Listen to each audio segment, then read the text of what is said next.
Welcome to The Verdict, and this episode is brought to you by the Alliance for Community Action, ACA, and we are discussing social media influence on the general election.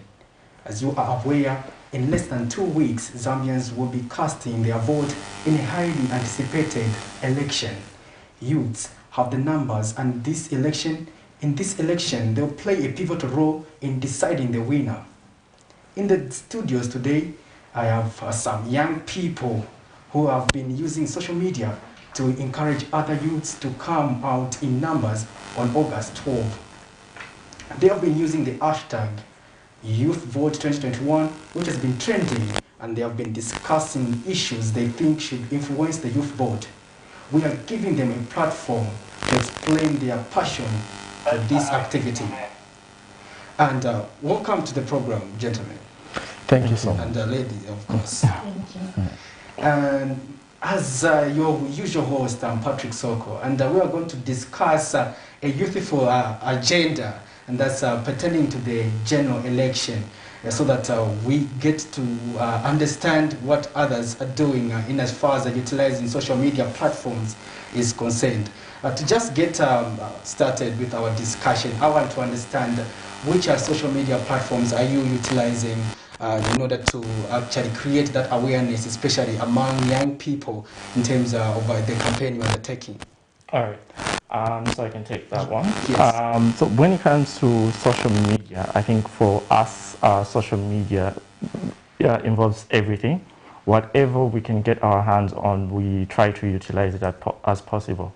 So we've been using young people to use all the social media platforms which are available.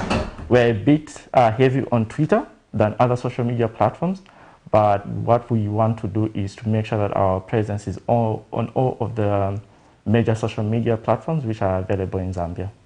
But Andrew, tell us why you came up with this campaign, and why do you think young people need to vote? Okay, so hashtag YouthVote2021 is a hashtag which we came up with when it comes to the realization that first of all, young people are the majority in Zambia. Second of all, the biggest voting bloc when it comes to this election will be young people. So young people, in one way or another, will be deciding who our next president will be. So we thought it prudent that young people need to gather together to push the issues which affect us, to push the issues which we think we can do better in, so that it's on the agendas of all the people who are vying for elections. So we came up with YouthVote2021 to push that agenda and to make sure that the young people who registered to vote go to vote knowing that they have the power which will decide the next president of our country. Now, CHIBWE, we are always told that youths need to focus on issues, especially in the electoral process. Now, what are some of the issues should young people primarily focus on as they cast their vote?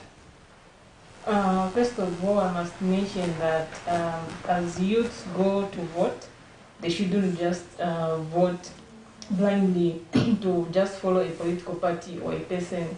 We need to critically analyze the issues that are being brought forward by the different candidates and political parties. We need to compare the views or the manifestos of different candidates and political parties. And some of the issues that young people need to focus on as we go to cast our votes is the issues that affect us. And some of these issues are employment, education, the cost of living. Reflect on the past 5 years, what has been done towards addressing these issues that affect us. What are the different candidates that are running for different positions of leadership? What are they telling us about how they are going to solve these issues that affect us? So we need to look at all those issues that are being brought forward by different candidates and assess and compare to see who is going to help us with those issues that affect us, who's going to solve these problems that affect us, problems such as unemployment, the high cost of living, corruption, education, all these issues that affect us. who is going to help us solve those problems. So those are some of the issues that young people need to focus on. It is often said that life is very difficult, especially for young people. Now, but what can young people do to improve their lives, especially knowing that this is an election time? Are young people able to use their vote to influence positive change in their lives? Nelson, your take on that? I think for me, in many angles, this election is a youth election. I do not think the momentum for many people to vote has ever been this much as compared to any other period. So most young people know that this is a time to make our voices count. This is a time to make our issues addressed by the leaders that we intend to put in office. 5 years is quite a long time for you to guesswork or to experiment on things that you are not sure of. So you need to make sure that when you go into the booth, when you're trying to vote, young people have done a background check on all the leaders that we are putting into office. Young people need to make sure that they know what they are choosing for the next 5 years. Because believe it or not, what we choose now can either put our lives on pause, can put it on fast forward, or it can take us steps backwards. I think we have had enough time to analyze, especially the presidential candidates in the past years, to listen to them, to get to know who they are and all that. So I think most young people going to this election already have a candidate who they'll choose for them to be presented in the next 5 years. Interesting. In case you're just joining us, you are watching the special edition of The Verdict, and I'm hosting a young people. We are discussing social media influence on the general election. Now, I'm hosting in the studio Andrew BANDA, CHIBWE LUMPA, and Nelson NTONGAMA, and we are going to be unpacking this issue little by little. Now, you mentioned that there are primary things young people need to focus on. Now, to you, CHIBWE, I want to also get your aspect. We are seeing in this compound, there is a distribution of these Chitenge materials, let's say campaign materials in general. Do you think that should primarily be the reason why someone should vote for a candidate, just because someone has been given them a Chitenge material or a T-shirt branded by the candidate on the back? As I earlier alluded to, we need to focus on issues. So if we as young people make it known to the candidates and the political parties that we want to vote on issues, they're going to bring the issues to us. They will not bring chitenges. I think they have been used to giving us chitenges and T-shirts for us to vote. So it is time for us to turn the narrative around. If we start discussing issues and inviting them or demanding to listen to the issues, they're going to start giving us issues instead of giving us materials to make us vote in their favor. So I think it is not a good idea, and candidates or politicians should start knowing that as young people we are not interested in materials, we are interested in issues. What are you doing? What are you going to do to solve the problems that we face as young people? That's what we want to know for us to vote for you. Nelson, do you want to add on that? Definitely. I think we need to change the narrative in which things are done. I think we have seen what happens in an election if you're given a bag of millimil and then you go and vote, what happens afterwards. We have seen what happens when they bring a chitenge. We have seen what happens when they give you a cup. Let us also see what happens when you ask them to debate ideas and then present to you what they would want to do in the next 5 years. Let us see how let us see the kind of people that we have for our leaders. Because we cannot continue every time to be enticed by something that will not sustain us for 5 years. But I think ideas, debating opportunities and how we're going to improve the wealth of our communities is going to really help us a lot. So I think it's time to change the narrative from moving from just physical things that are given out. In fact, is it electoral malpractice? I don't know what it's called when a candidate is giving out things for them to be voted into office. I think it's against the electoral code of conduct. So even in an election, when they're doing that, they are obligating the electoral code of conduct. So we need to make sure that when they come with nothing but with ideas and their brains. Let us see what happens after that. Andrew, what would you say? Young people, most of the time they say they wouldn't like to vote, considering the fact that things remain the same. I think that's where we have an opportunity this time.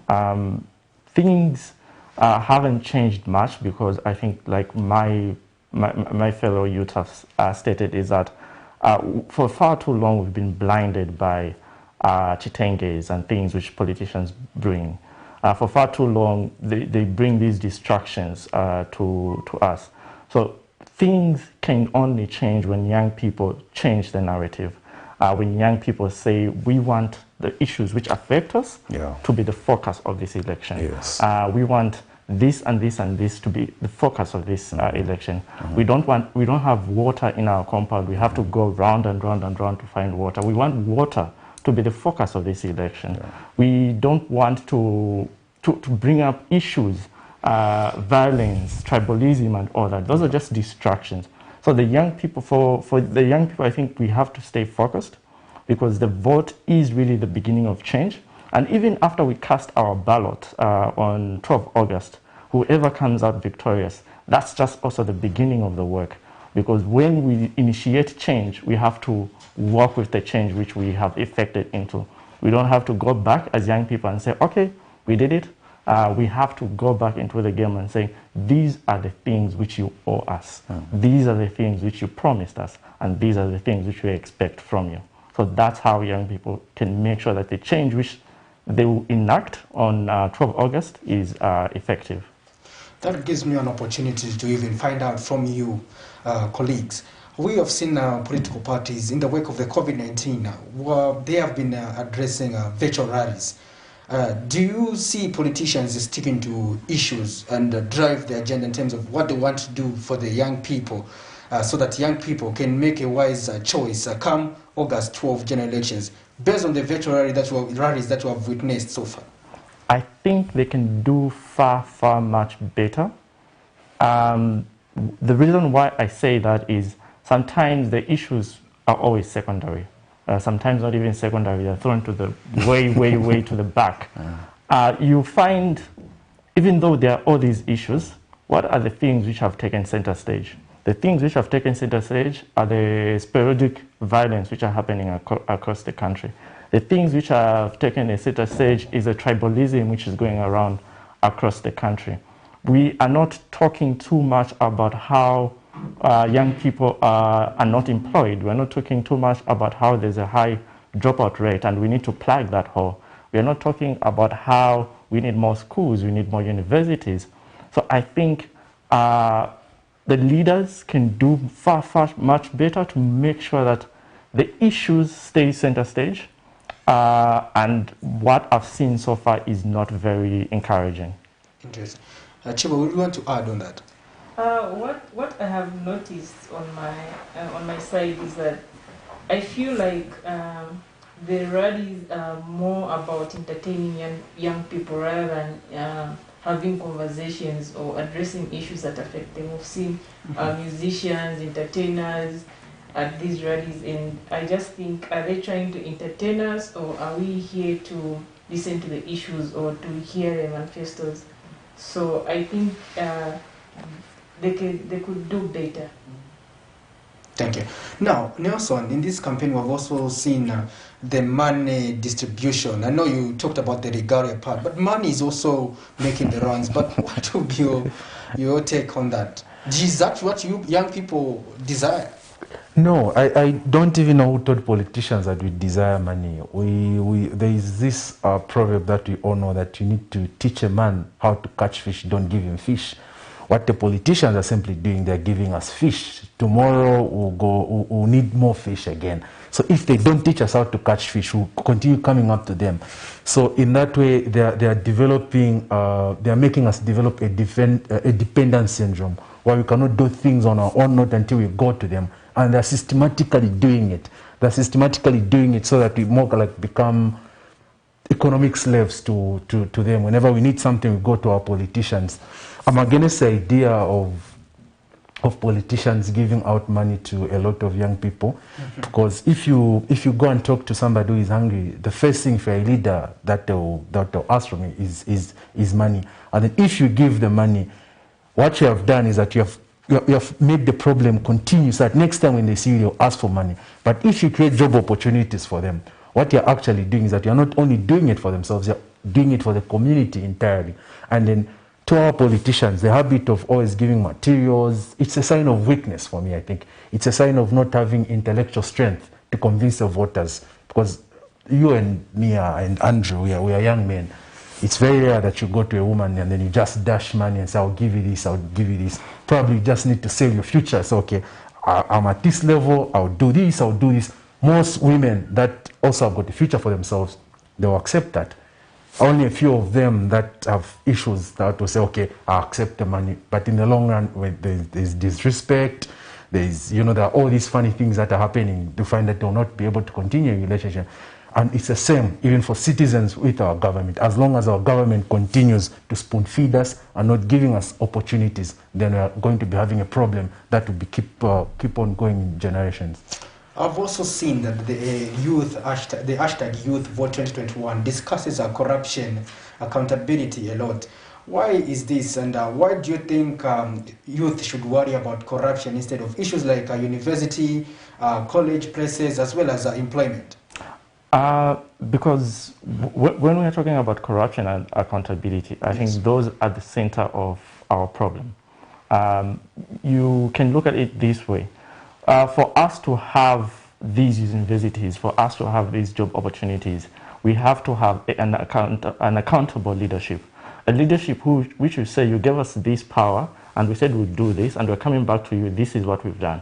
But since we have, the leadership which we've had so far, and the leadership which is being advertised, is something where they don't feel like we are their bosses. They feel that they are our bosses.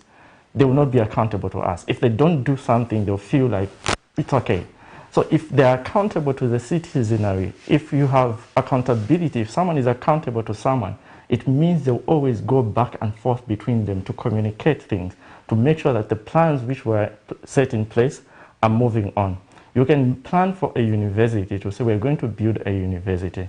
But if you do not go back and forth to the person who you promised to build that university for, you will not build that university, because you just reach a point and say, oh, let me build something else. The university is too big for me.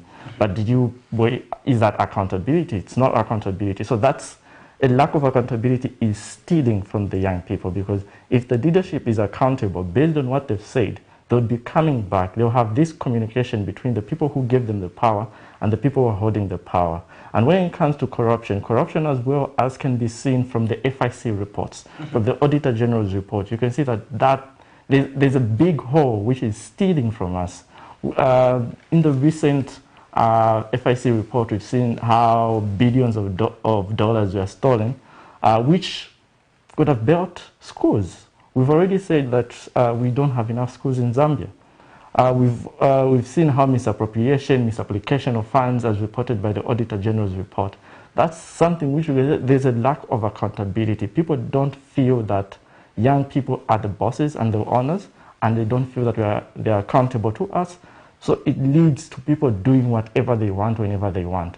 So when we put corruption and accountability, corruption check and accountability, it means that whatever we set aside to do will be done much better. Those universities which we've been dreaming about in all the 10 provinces, big universities like UNZA's, I don't think that's a pipe dream. It just needs us to plug the holes. CHIBWE, do you think adequate attention has been paid to youth needs, especially in the last 5 years, based on your assessment? Thinking about the word adequate, then attention could have been paid, but I feel it hasn't been adequate. And maybe it's because we don't ask questions as youths. We don't follow up on the promises that were made 5 years ago to us, to say, you said you're going to build this number of universities, where are they?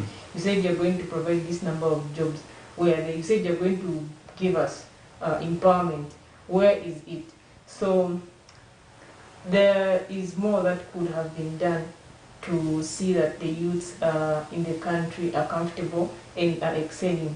The youths who are entrepreneurs, the youths who are artists, youths who are in different professions, are they excelling? Those who are in universities, do they have an equal opportunity to excel through education, and so that they can follow their dreams? So we have a lot to focus on as we think about the elections that are coming up. We have a lot of checks to do towards our MPs, our councillors, and our presidential candidates. We need to ask our area members of parliament, what did they say they were going to do? Have they done it? Have we been checking up on them the past 5 years, or we've just been waiting for a time to vote? Okay. Now, Nelson, your thought on that. In the last 5 years, has there been attention paid to issues of young people based on your assessment? Not at all, not at all. Attention has been paid to a set of young people, not to the common man, young people that are not affiliated to a particular political party. And for me, in this election, that's what boils down to me. That's what gets me to think a lot. There are so many friends of mine that do not know anyone in government, that do not know anyone in the civil service. They have got all the skills, but they cannot get that. They cannot get that loan. They cannot get that funding. So what happens to those people? And those people are the majority. What has been happening in the last years has been just a group of young people that belong to Chipani that are given certain kind of empowerment and certain kind of opportunities. And for me, that has exacerbated the gap that already exists between the poor and the rich. And then if we are to go deep into most of these things, most of these youth empowerment schemes are not given on merit. They're not given on people that deserve. If you want to prove this, let us find out how many of them now have got companies, or how many of them said, I'm getting this loan because I want to start poultry farming, and they're actually doing poultry farming. Most of them just use the money to go to Siavonga, to go out for parties, and then the money is gone. And for me, that's what concerns me. But if you gave those funds to people that already have a business plan, to people that already have got something in place, I think we'll not be talking about employment. We'll be talking about something different. I recently read a report that was saying Zambia is equal to Nigeria in terms of youth entrepreneurs that are registering companies. So that tells you something. The Nigerian population is almost 198 million, and we are only about, is it 17, 18 million there? Yet our numbers are telling you that. So that should tell you something. And these young people that are creating these investments, that are trying to create opportunities for themselves, they're not being given an enabling environment. And this is what I think, for me, most young people are going to focus on this election, because they have not seen it happen in the last 5 years. Andrew, what would you say to those aspiring to lead the country? Something as a young person you would want to say to them? I think what I would want to say to them is that you do not have all the ideas. Sometimes we mistake leadership, which is funny really, because most of the time we equate our chief system to our democratic system. They are not the same. So most of the time in our chief system, we go to our chiefs for solutions. They must have all the answers and all that. But when it comes to the way our democratic society is supposed to set up, you're supposed to have a leader who knows how to tap talent in order for the country to go forward. So what I think I would want personally, and I'm sure most youths would agree, is these leaders need to feedback more with the people they are leading. They need to get ideas more, because one of the things which I believe is that young people in Zambia are very talented. Young people in Zambia are very brilliant, but there is, like Nelson mentioned, the environment is not favorable. And how can we make that environment favorable is to have an open communication between the leaders leading us and the people being led, because the people being led are in the majority. For example, you have one president against, with his ministers, against a population of about 17 million. So are you going to tell me that only these select few people have all the ideas to make Zambia develop? That's not the case. The ideas are with the people. The zeal and the energy to develop Zambia is with the people. So I think the solutions shouldn't be, the leaders shouldn't look at themselves so much as they have the solutions, but they are the most capable to feedback with the young people so that they can utilize the talents and the potential which young people have to develop Zambia. That's the kind of leadership which we are looking for. a leader who realizes that I am leading a brilliant people. These people have great ideas. These people have brilliant things which they want to do so that Zambia can develop, and I need to create opportunities for them. I need to create platforms so that they can raise themselves up. So that's what I'm looking for leaders to be also interacting with us, to say, okay, this, like, what's there? How can we work together? How can we go to the next level? CHIBWE, your word to those aspiring to be leaders. My word to those that are aspiring to be leaders, or to the leaders, is that come 25, 30 years from now, we are going to be the leaders of this country. So as a good leader, you need to be concerned about the people that are going to take your place when you're not there anymore. So this is the time to start engaging us young people meaningfully. As leaders, are you mentoring young people to take over from you? As a minister, are you mentoring any young person to take over from you when you're no longer a minister? You're not going to be a minister forever. You're not going to be a member of parliament forever. Some members of parliament have been in that position for a long time, 10 years, 25 years, 20 years. Have you mentored someone to be like you? We've got good ministers, good members of parliament that have been in office. So as leaders, my word to the leaders is that it is time to engage young people as partners. It is time to start mentoring young people. It is time to get young people involved in leadership and in the democratic process. And young people have got brilliant ideas.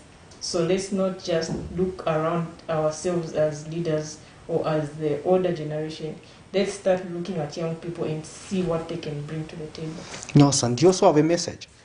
Definitely. I think I have a lot of questions when it comes to our current political parties. I'm not so sure how many of them have got youths that they can point at and say, in the next 5 years, this guy is likely to be a very powerful member of parliament. This guy has got potential to be a minister. And let's not even talk about age or inexperience. That is a lie. Vernon Mwanga was a minister, was an ambassador at 25 years. The Rupia Bandas, they became high commissioners at 25 years. So it's not even an issue of age. It's about political parties putting deliberate structures and learning mechanisms that can enable young people to tap into their own potential, not leaders tap into their own. I think we are more than capable. The ideas are with the young people. I think we know how the world, we understand how the world is moving more now than their leaders. Our leaders are simply basing on experience, what used to happen in 72, 73, and with a little bit of what's happening now. But for us, I think we can see where the future is going. Our leaders can, sometimes they cannot. Young people can always see, young people can always vision where they want to see the world. That's why you are seeing a lot of more young people coming up with wanting to take up with political positions, which most of these political parties are not providing. So I'm urging all political parties, especially that to be taking part in these elections. I think it's already too late. Most of them have already filed in nominations and all that. But from 12th August onwards, let us put in structures that would deliberate to be having young people into positions of power. Can have a young person as an assistant spokesperson, can have a young person as a deputy mobilizer, bit by bit to be gaining that experience. And I think by the time our leaders are too tired to talk, young people will be more than ready to take over the affairs of this country. Interesting. Well, our dear viewers, you are watching The Verdict, and this episode is sponsored by the Alliance for Community Action, ACA. We are discussing social media influence on the general election, and my guests on today are Andrew BANDA, CHIBWE LUMPA, and Nelson NTONGAMA. We have been discussing issues pertaining to how they have been utilizing the social media, to be specific, Twitter, under the hashtag YouthVote2021, which has attracted a number of interested parties. Now, I want to also bring you back to the campaign which you are spearheading. Why did you settle mostly for Twitter? And how is the response there? Do we see more young people on Twitter in Zambia? How are they appreciating Twitter? Okay. Andrew. Why Twitter is our major concern, though we are on other platforms. Twitter is good for conversations. Sometimes when it comes to Facebook and other platforms, the conversations is hard to be structured. When it comes to Twitter, finding conversations which are happening, trending is very easy. So young people can easily go to the search bar and then they'll find the conversations which are trending in Zambia. And what we've tried to do is to make sure that our conversation is there trending, so that young people, when they click on the hashtag, they can simply see what everyone else is saying and they can add their opinion and their views. And we've also actually gone right ahead on Twitter. We established what are called Twitter Spaces. These are more like online radio, where you have an online conversation, which we have every Tuesday and Thursday at 17 hours. So we have conversations where we discuss amongst ourselves as young people about the various issues, and sometimes bring on guests to put them on the spotlight to get answers from them. So I think for why Twitter is a great platform for such conversation is the way the conversations are organized, really, and it's very easy to find such conversations. When it comes to other social medias, the conversation is easily lost. But still, we are also waging a battle on the other social media platform to make sure that our presence is also felt on those other platforms. But are the people appreciating what you are undertaking, the campaign? Too much. Very much. Too much. Very much. Yeah. So on Twitter, we've had people who've joined the conversation who you are like, oh, they're also following this conversation. Yeah. So a lot of different people are joining the conversation. They might not be with us directly, but they're talking about elections, and they'll pick up our hashtag to make sure that their message is also there. Their message can also reach most people. We've had people who'd come on our Twitter Spaces and they'll be like, guys, what you're doing is very great. We need to have more of these conversations. The more we talk about these issues, the more our issues will go to the top. So what we're trying to do is push and push and push, and we're finding ordinary young people are just joining, because usually on the Twitter Spaces we'll start maybe the three of us discussing as speakers, and then you have other Twitter users who are out there, they'll just request to speak. They're like, oh guys, you're doing a great job, or this is my view. And you have a lot more people who are not affiliated to us, who would ask to speak and to add their view, and the conversation will keep on going. We usually have it for 1 hour, but most people will be like, can we go on, because the conversation looks like the conversation are just beginning. Interesting. Well, I will also get your thought on that, since you are a team, and I wanted to get also your feedback regarding the response you are getting. I think at the very start, I was never, I knew Twitter just as Twitter, but I never used to know how to use Twitter. But the moment I realized that, you know, when I do not know about you and your conversations, most of these leaders, but you find it's very difficult on Facebook for a leader to respond to your comment. But on Twitter, for me, I think it's 10 times easier for them even to see you and then respond to your comment than it is on Facebook. So that's why Andrew, I think, raised the point. Twitter is much more engaging. It can be on one-on-one conversations. I've seen ministers that were in the former dissolved government that responded to quite a number of comments and quite a number of issues.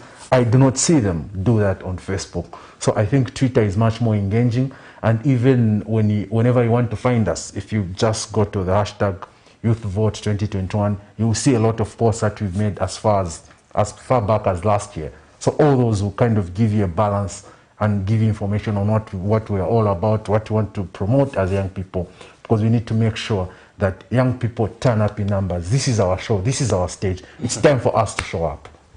On the 12th of August, Andrew, what must a young person remember to make sure that their vote counts, in terms of what must they carry with, in terms of, so that they do not make a mistake, or maybe they are not turned away? What should they remember?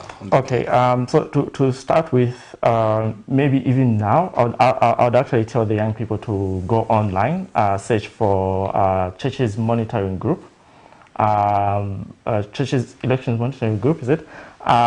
And get some election education from there. They have very nice infographics on what ballot box is for who.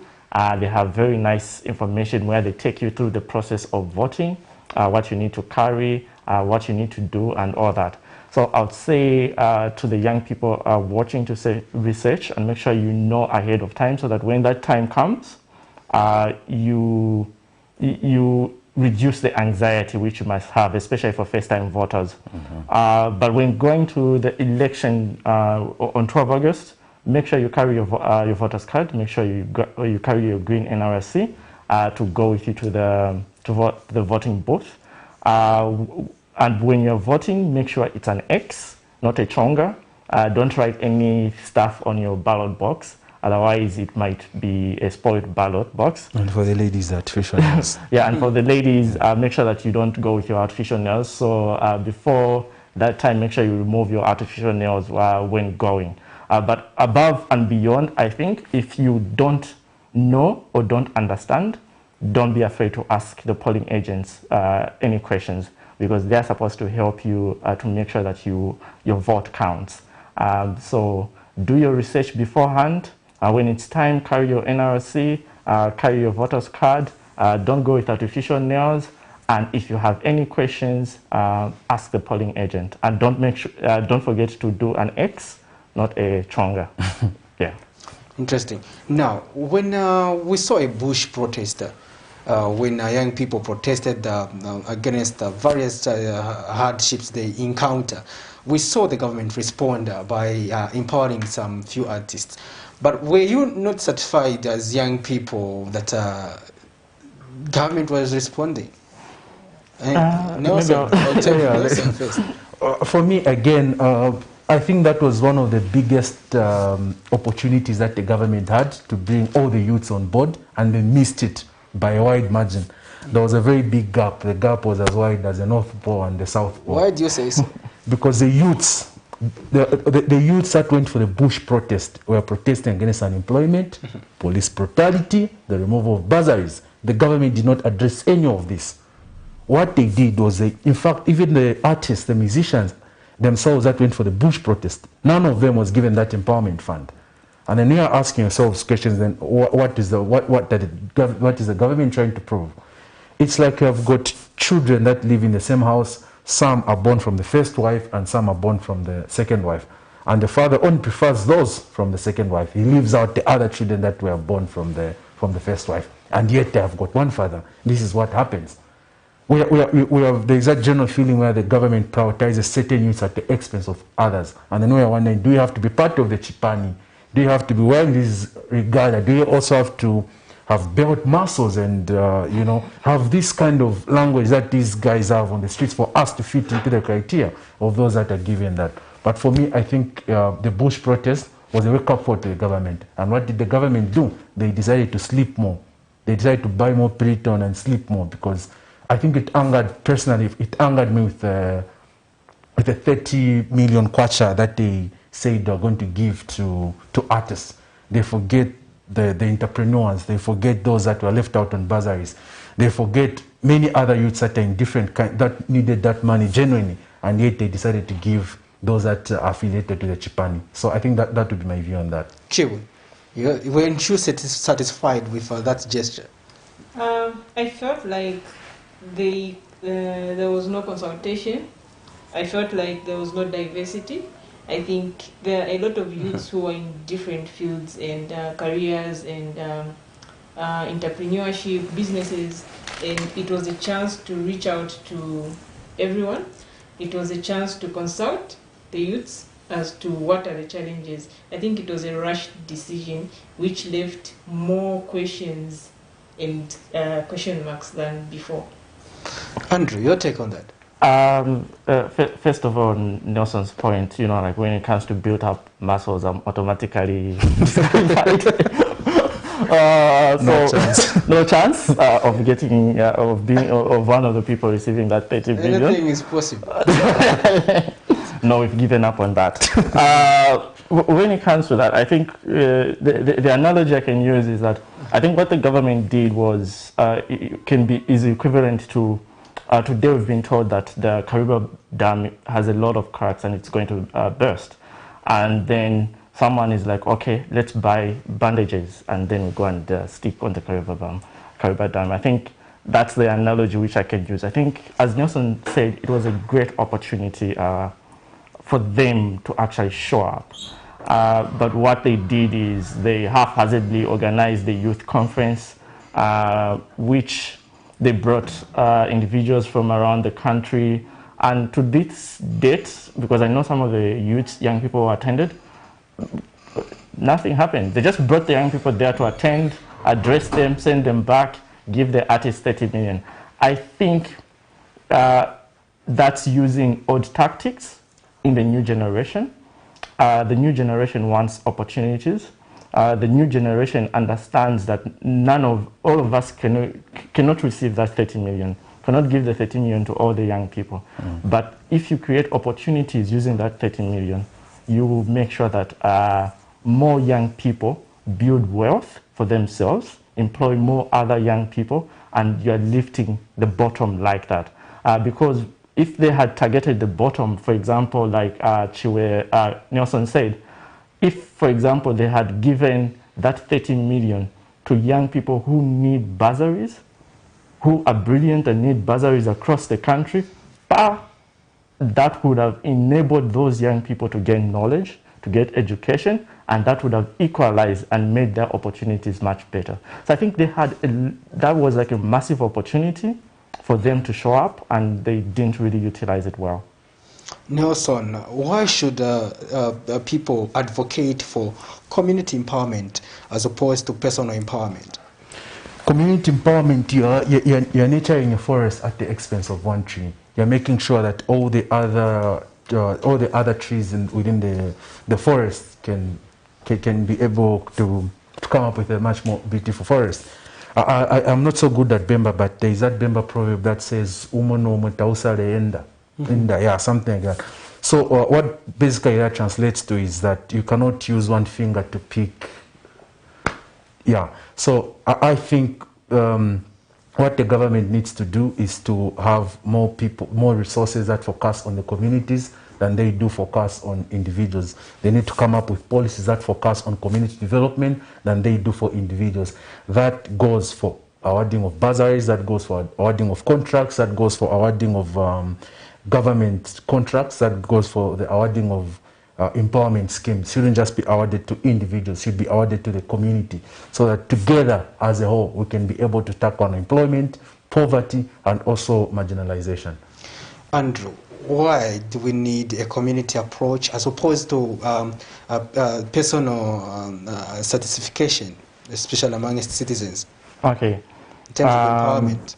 Yeah, maybe also touching to that thing of that's why we should move away from where we see people have stolen and they're rich and then they're going, God blessed me, God will bless you very soon as well.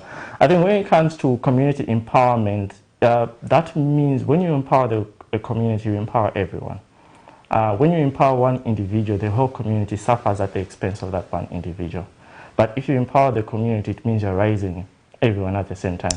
There will be those who take the initiative and rise faster than others, but you're also making sure that the bottom is protected. And that's what we are talking about. So what we've seen currently is where you have a few individuals succeeding, and the masses are being told either you're just not working hard enough or you're just not praying hard enough. So that's the lies which we are being fed. Whereas the community is not being empowered. We're empowering few individuals to succeed. And in turn, we're increasing the inequality in Zambia. We're increasing the inequality in our communities. So when you empower the community, you make sure that the bottom is protected. There'll be those few individuals who rise faster. Yes, that's good. Mm-hmm. But we also have to make sure that the community is in a state where we can be proud of and say, yes, we don't have a lot of money, but at least someone in CHIBWE can afford to eat 3 meals a day. Mm-hmm. CHIBWE, your thoughts on that? My thoughts are that when you empower a community, you are bridging the gap of inequality.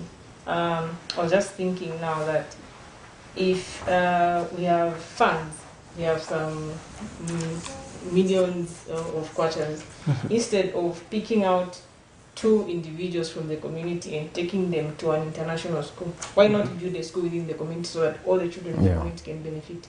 That way, the entire community is going to be empowered, and that the impact is going to be long-lasting.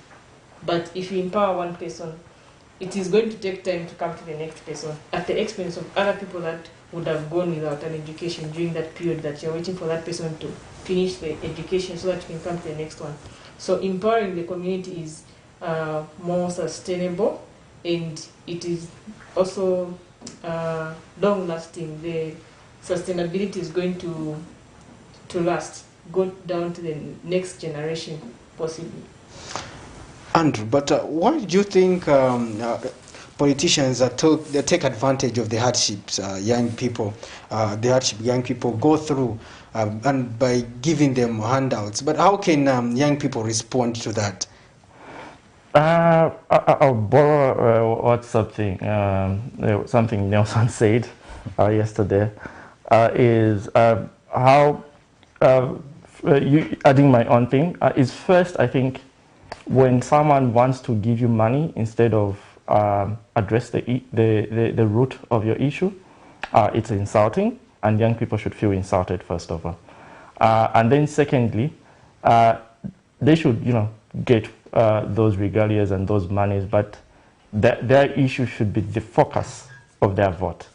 Why are they voting? What are they voting for? So if someone is saying, for example, in 2016, I voted for employment. When they're going in the booth on 12 August, they're asking themselves, did I get employment? In 2016, I voted for water. When they're going into the booth, they're asking themselves, did I get the water? So these are things which politicians give us.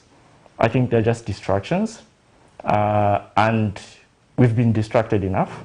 It's time to make sure that the issues which we are facing are center stage.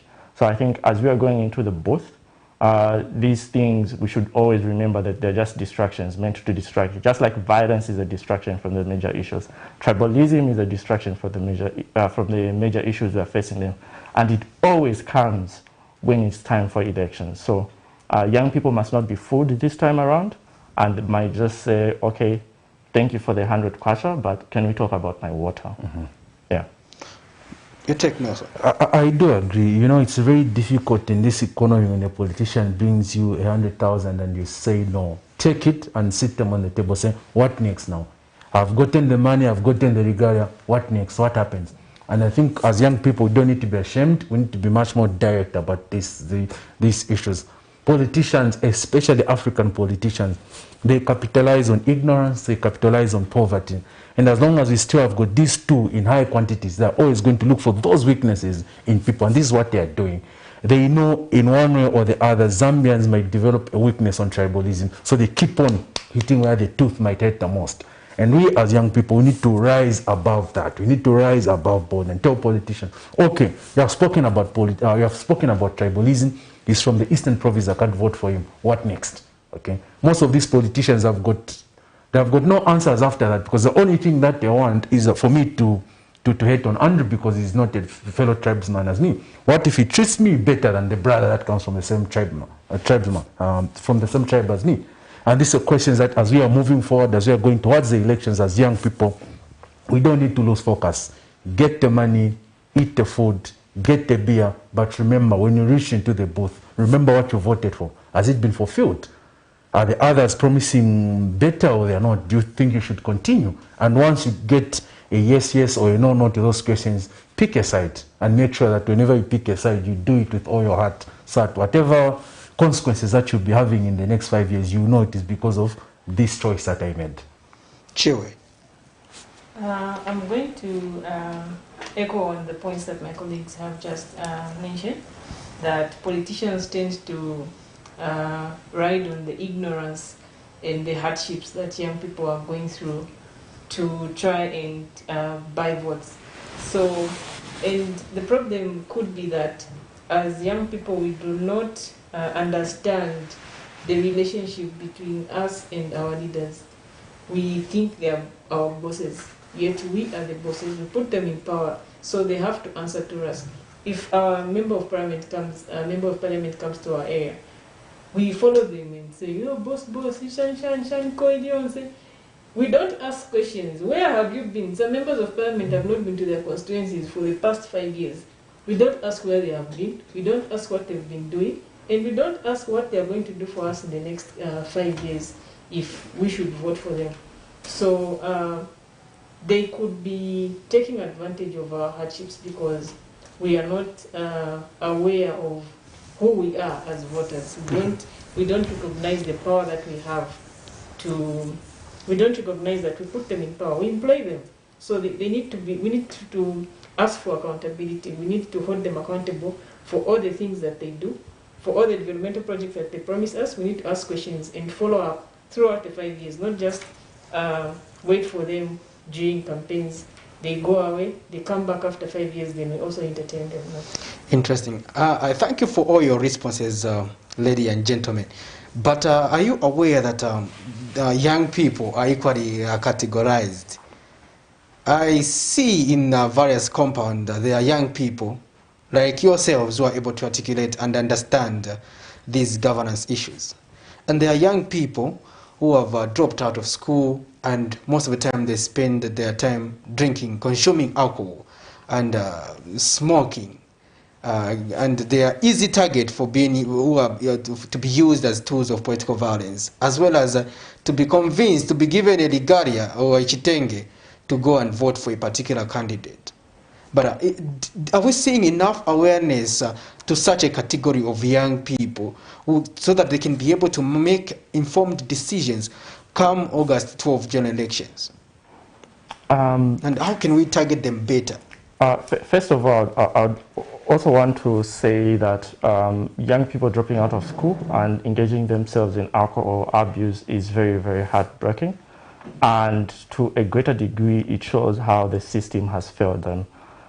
Because I always look at myself and say, you know, I was just lucky because I grew up in a compound as well. There are people who are more intelligent than me who, if you see them now, it's heartbreaking.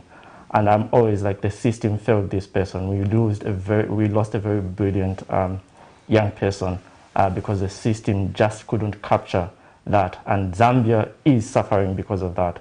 And when it comes to if we've done enough, I don't think we've done enough for that. I think ECZ has not done as much as they could be because voter education is their duty, it's their responsibility, and they're supposed to break it down as much as possible to the ordinary voter so that the ordinary voter can understand this. And I think on the part of politicians who take advantage of this weakness, it's wicked. And for people who notice this, and they should call it out and realize this is a wicked thing because someone is already on the ground and you're kicking them at the same time. So I think it's a very, very wicked practice. How we can do more, I think at this stage, as citizens, we need to take up arms. We need to do the education ourselves. In our circles, in our WhatsApp groups, on Facebook, if you find educational materials on elections, educate people around. Make sure that the information is out there and people receive the proper information. Chiwe, your last words. My last words first, I'm going to comment on the last question, where politicians take advantage of youths that, as you mentioned in the compounds, just drinking alcohol. These are people that need their help, but they come and offer them alcohol to go and be violent. It is heartbreaking that a youth is going to find a person who's simply wearing a regalia for a different political party than they belong to and start beating them forward. So it is unfortunate that, as Andrew has said, the system has failed them and they found themselves in that situation. And because they're probably addicted to alcohol, here is a politician who comes to offer them alcohol. They are addicted and they're not going to refuse. And so whatever you ask them to do, they're going to do it. It is not entirely their fault. They could have, maybe they failed school. They haven't had the opportunities that we've had. We had opportunities that have led us to be here today to discuss these issues in such a manner. And so my last word is that I would like to urge everyone, especially young people, to turn up on the 12th of August to vote. Remember to carry the 2 important documents, that is your NRC and your voter's card. And remember the issues that we have to think about that we mentioned earlier as we are discussing, as we are going to vote. Vote for issues. Don't just vote for a political party. Vote for individuals and pay attention to the issues that they've raised.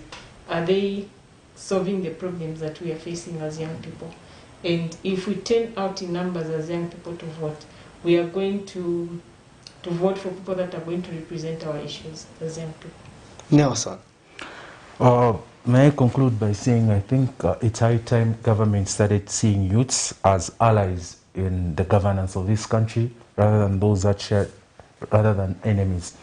Having a different opinion from the government or from the office bearers doesn't mean you belong to the opposite side. It doesn't mean that you do not respect them. It just simply means that you look at things in a different way. And then our governments and our leaders should be able to respect that and assume that. Taking advantage of young people that have not been to school and that are not well informed is very inhuman. And as leaders, they should feel ashamed.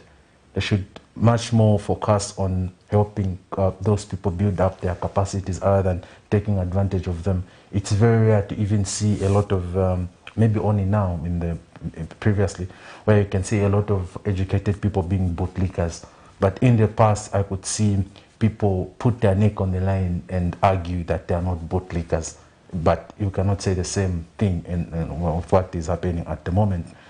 I also want to urge young people to make sure that they make this election their own. This is a youth election. It's not about which politician, it's not about which political party, it's not about who is standing. This is a youth election. Let us vote depending on what we want. Let us vote depending on what we have seen and the potential of what we want to see in the future. If we do not do that, we'll literally be putting either our lives on pause, or we can literally take them back, or we can accelerate them. It's all up to us. So let us make sure on the 12th of August, we turn up in numbers and then we do the right thing. Andrew, your last words. I think my colleagues have summed up everything well. The only thing which I would urge my fellow young people is make sure as you're going to vote, the issues are what will be on your mind. Your why you're going to vote will be on your mind. What issues are you going to vote for? What things are on your mind? What things do you hold dear you're voting for? I think everything else, the distractions, the things that distract us, the violence, the tribalism, set it aside, the regalia, set it aside. When you're in that voting booth, it's you and the future which you want and the issues which you are facing. But politicians claim sometimes that we see what you cast, so if you vote for an political party, we are going to notice. They take advantage of people's ignorance. So let me maybe also re-emphasize to the young people. No one will see which political party you voted for. So they won't be like, no, we gave you a regalia, so when you vote elsewhere, we will see. No. They will not see. So when you're in that space, it's just you and your vote and the issues which have taken you to that voting booth. So that's your choice, that's your secret, and I urge all young people to turn up in numbers on 12th August. We are going to decide the future of Zambia for many years to come. Yeah. Thank you for finding time to be part of the program. Thank you very much. Well, our dear viewers, we have come to the end of our program. We've been discussing an interesting issue, social media influence on the general election, and I've been hosting a group of young people that has been making a positive impact in as far as social media is concerned under the hashtag YouthVote2021. These are Andrew BANDA, CHIBWE LUMPA, and Nelson NTONGAMA. We have discussed a number of issues pertaining to young people, but you can follow the proceedings of our discussion on Facebook. That video of the verdict will be there. You can also get updated on what we have discussed. Until next time, when we'll be back with another episode of The Verdict. This has been Patrick Soko. Stay tuned to Community TV, and the main news at 19:30 is up next.